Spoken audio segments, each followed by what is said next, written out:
runs out of storage, so we have to kind of dial it back.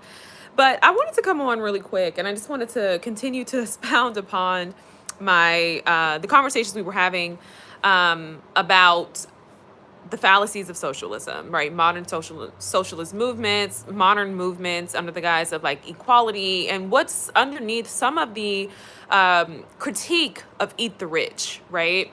So within American society, we have what is known as the American dream. And for some people, right, and I think at a very basic, fundamental, like elementary type level, the American dream is a house, it's children, right? It's a great partner, it's a corporate job.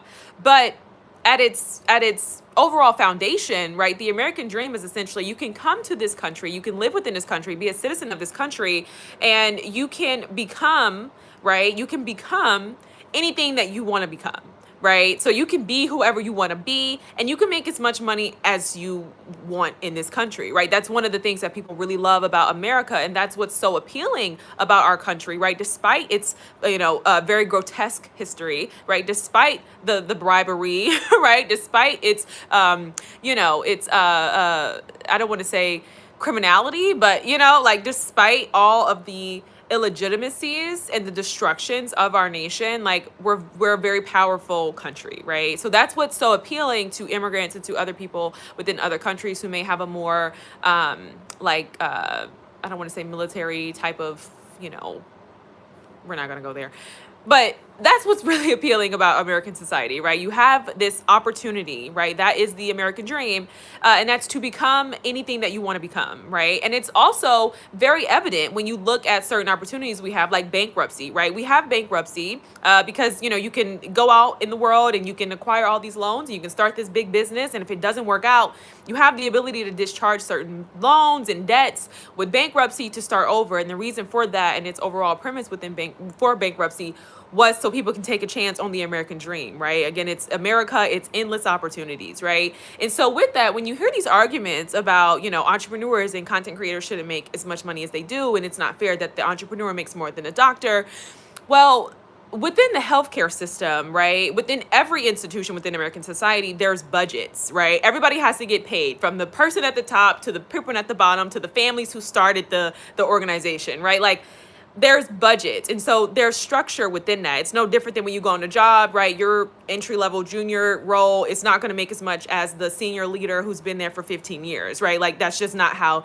it's structured. However, every role is going to have a cap in what it is that you can make. And so this is why the American dream, right, i.e. entrepreneurship, is so appealing for so many people, because there's no limit on your earning potential, right?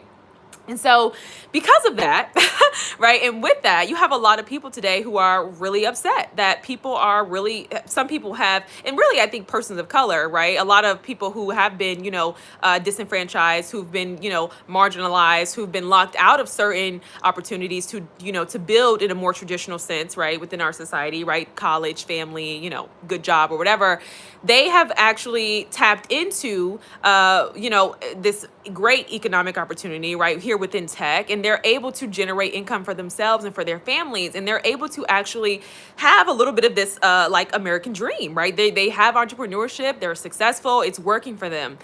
Well, people are incredibly upset by that, right? Because you're now privy to the lives of these individuals, and you realize that they don't really work that hard. Some people do. I mean, I'm not saying this, matter of factly. I'm not actually arguing that people who are content creators or people who have lives of entrepreneurship don't work hard. I actually disagree.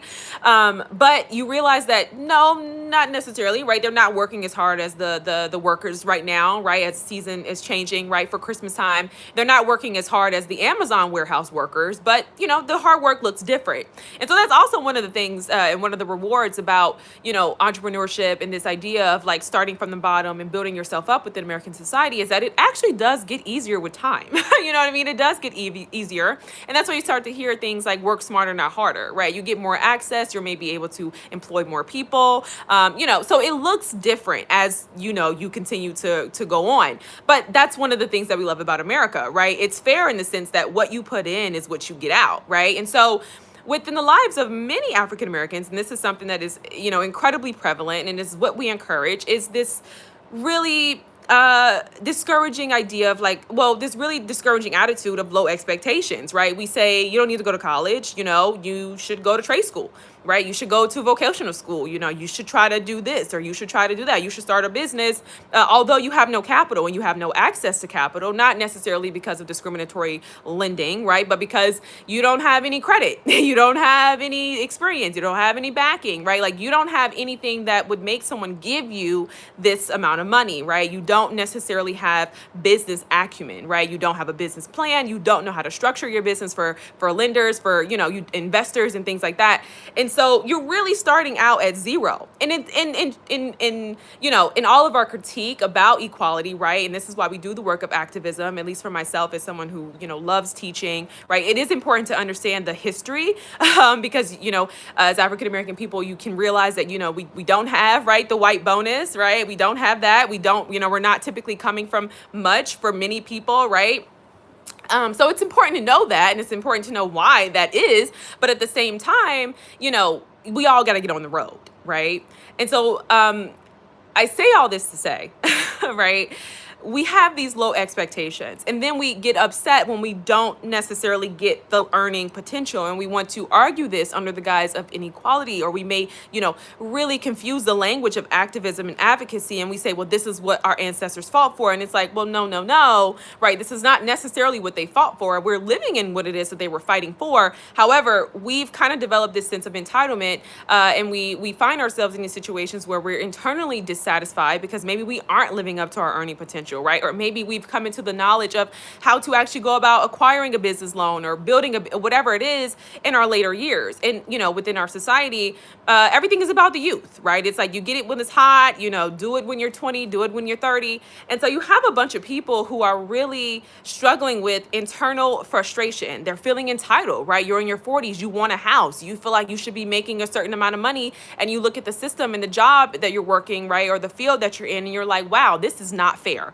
Right? When the reality is that it's not necessarily a matter of fairness, right? Or a lack of fairness, right? It's really just a matter of you not being privy to the knowledge of what reality is going to be when you choose a certain path. And so I made a YouTube short and I said, hey, listen, when you walk into trade schools, here is your cap. Right? You have young guys who are being encouraged to go be plumbers, right? I don't know the last time I called a plumber. I don't know the last time you probably called a plumber. Most people are on YouTube doing these things. It's not to say that it's impossible, but I give this example to say you have these young guys who go into these fields and these trade schools that you guys have been encouraging them to do, right? And the attitude is you can make $90,000 doing this. And it's like, why do you think you can make $90,000 when your brochure says this field, this path, right, is $50,000, and the $50,000 is after years of experience, right? You're talking about, competition within the field, depending on the industry. Again, budget cuts, depending on where you work,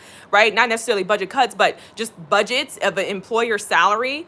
You know what I mean? Like people who are making 50K are probably the ones who've been doing this for 10 plus years. You don't have that on them, right? You're month one on the job. You see what I'm saying? And so you get people who start to get entitled and they're like, oh, well, why am I not as admired, or why don't a certain type of woman want me? When, really when you start talking about economics and partnership, I think just at a very mature and adult-like conversation, if I can have this with, the people who argue gender wars, right? Well, it's really just about being able to provide comfort and material comfort for your family, right? Like if you're struggling and you are not, you're getting by, it's not, you're living comfortable, but it's not, hang on, y'all. Hold on.